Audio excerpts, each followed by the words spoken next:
Alors dans cette vidéo je vais faire ce carnet A5 de chez Oxford, Signature Business Journal, que moi j'ai modifié en Bullet Journal parce que simplement il va servir à mon fils pour faire son Bullet Journal. Et on est sur un type de quadrillage 5x5 un petit peu particulier, un petit peu différent de ce qu'on a habituellement, 148 mm par 210, donc du 15 par 21, en gros c'est le format A5. On est sur une couverture plastifiée, polyuréthane sans doute, avec des petites rainures, quelque chose qui est assez élégant. Et j'ai gardé juste le petit machin pour faire la présentation. Et donc on nous dit que c'est en papier optic paper, 90 grammes par mètre carré. La caractéristique de ce papier, c'est qu'il est bien adapté pour les crayons plumes, pour les gens qui écrivent à la plume. Donc on nous dit pas de phénomène de dispersion, c'est-à-dire que ça traverse pas le papier. Donc du coup j'ai fait une vérification avec des choses un petit peu brutales. Donc il est déjà plus ou moins présenté pour faire Bullet Journal, donc on va juste regarder ici.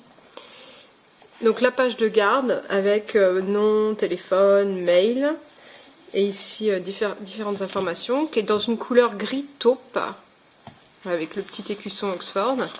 Ici juste des informations au niveau des pays, les jours de vacances, les monnaies, etc. Et ici, comme on voit, on n'a pas de phénomène de dispersion, comme ils disent, mais on a quand même un petit peu de difficulté avec les stampos. Donc moi, je l'ai décoré pour mon fils, ça va être son Bujo, son Bullet Journal. Alors, le Bullet Journal, pour ceux qui ne connaissent pas, c'est un système d'organisation.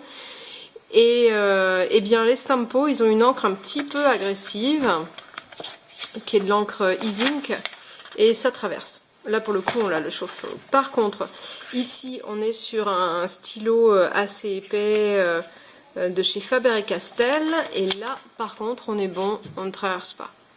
Voilà, donc c'est pas mal, j'avoue c'est pas trop mal, mais c'est pas non plus extraordinaire. Alors au niveau des présentations de pages, on a ici de quoi mettre la date, un intitulé, on a ici une marge, et ensuite c'est du quadrillage ordinaire.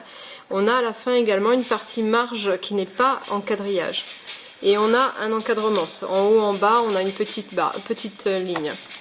Voilà, le papier est un papier vraiment blanc, de belle qualité. Là-dessus, pas de problème. On retrouve une page de garde en cartonné et une pochette soufflet. Voilà, le tout est de bonne qualité. Il y a un petit passe-crayon. Et donc moi j'aimais beaucoup la sobriété de ce carnet. Je me suis dit mais il est parfait pour mon fils pour faire un carnet de bullet journal. Voilà.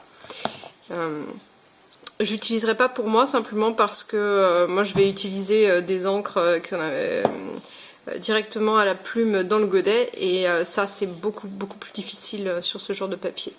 Puis moi je suis plus papier crème, donc voilà. Mais ça donne une petite idée de ce carnet qui est plutôt bien réussi.